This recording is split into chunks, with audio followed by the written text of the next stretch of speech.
Hindi po ba kasalanan sa Diyos ang hindi magbigay ng 10% na ikapo sa simbahan kung ang sinasahod lang naman ng asawa mo ay sapat lang para sa pamilya mo? Yun lang po. Magandang gabi po.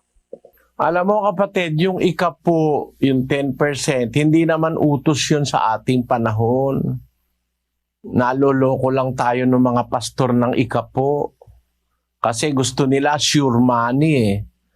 Sure money kasi yung ikapo. Kasi halimbawa ang kita ng asawa mo ay 10,000, 1,000 yun sa pastor doon.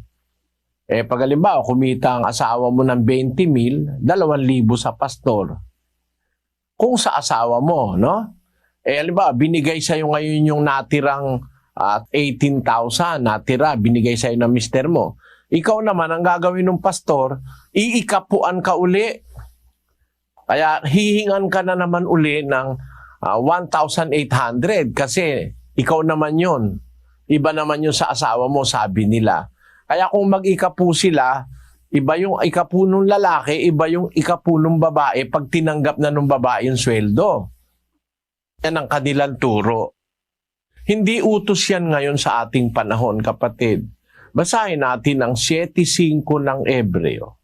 At katotohanan ang mga sa anak ni Levi na nagsisitanggap ng katungkulang saserdote ay mayroong utos na kumuha ng 10% bahagi sa bayan ayon sa kautusan, sa makatwid ay sa kanilang mga kapatid, bagamat ang mga ito ay nagsilaba sa mga balakang ni Abraham. Ang mayroong katungkulan na saserdote na mga anak ni Levi, yun ang mga may utos ng Diyos na kumuha ng ikapo.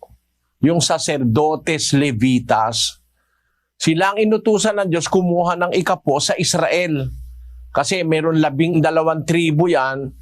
Yung tribo ni Levi, yung angka ni Levi, ang inutusan kumuha ng ikapo kasi walang mana yun eh. Yung 11 tribo, yung kay Zabulon, Isakar, Jose, yung iba-ibang tribo, meron silang bahagi doon sa promised land, doon sa Kanaan. Pinagparti-parti yung lupa. Ang hindi lang binigyan ng parte yung mga anak ni Levi na mga saserdote kasi mangangasiwa sila doon sa templo. Di sila pwedeng maghanap buhay. Kaya ang pinaka-share nila, yung kikitain ng ibang mga tribo, yung 10% nun bibigay sa mga anak ni Levi. Pero alam mo kapatid na Gloria, nung dumating na ang Panginoong Jesus, binago na yung pagkasaserdote. Kaya kailangan baguhin pati kautusan. Hebreo 7:12. Sapagkat nang palitan ang pagkasaserdote, ay kinailangang palitan naman ang kautusan. Ayon, nang palitan yung pagkasaserdote mula sa mga saserdotes Levitas, ang inihalal ng Diyos na saserdote ay si Kristo. Tayo nasa panahong Kristiyano, nasa ilalim tayo ng pagkasaserdote ni Kristo.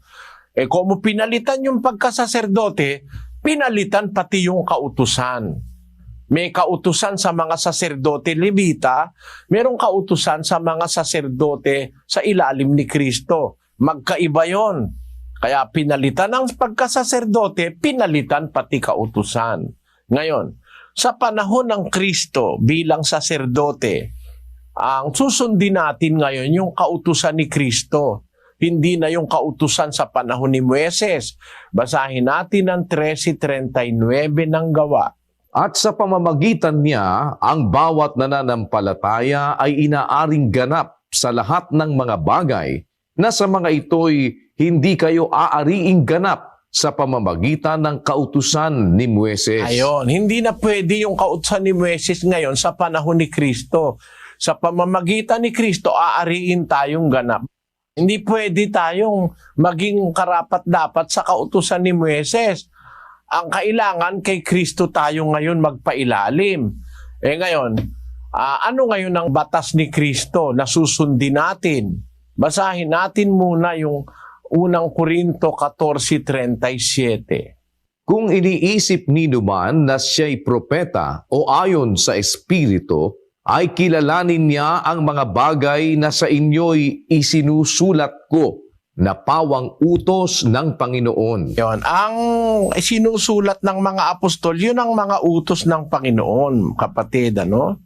Kaya, ang usulat ng mga apostol, doon tayo ngayon gagawa, doon sa ano ba yung inutos ng Panginoon na isinulat ng mga apostol. Pinalitan yung pagkasaserdote, kailangan palitan ng kautusan, ano naging kapalit ng ikapo? Basahin natin ang 2 Korinto 9:7. Magbigay ang bawat isa ayon sa ipinasya ng kanyang puso, huwag mabigat sa loob o dahil sa pinipilit, sapagkat iniibig ng Diyos ang nagbibigay na masaya. O tamo, hindi na yan ikapo, kapatid. Kasi sabi ng salita ni Kristo, magbigay ang bawat isa ayon sa ipinasya ng kanyang puso. Huwag mabigat sa loob o dahil sa parang pinipilit ka, sapagkat iniibig ng Diyos ang nagbibigay ng masaya. Ang ibibigay mo sa iglesia, yung ipinasya ng puso mo. Hindi ikapu yun ang magpapasya nga ang puso mo eh. Kaya yung mga unang Kristiyano, nagbigay sila sa kanilang kusang loob, nagbibigay sila. Basahin natin ang 8:3 ng 2 Korinto. Sapagkat ayon sa kanilang kaya ay nagpapatotoo ako at higit pa sa kanilang kaya ay nagsiabuloy sila sa sariling kalooban. Kita mo, ang pag-aabuloy nila, sariling kalooban galing sa puso. Sabi ni Pablo, ayon sa kanilang kaya, nagpapatuto ako, higit pa kung minsan sa kanilang kaya, nagsisiabuloy sila sa sariling kalooban. Sa Bibliang Ingles, voluntarily. Ano? They voluntarily with their own free will. Hindi ikapu yun.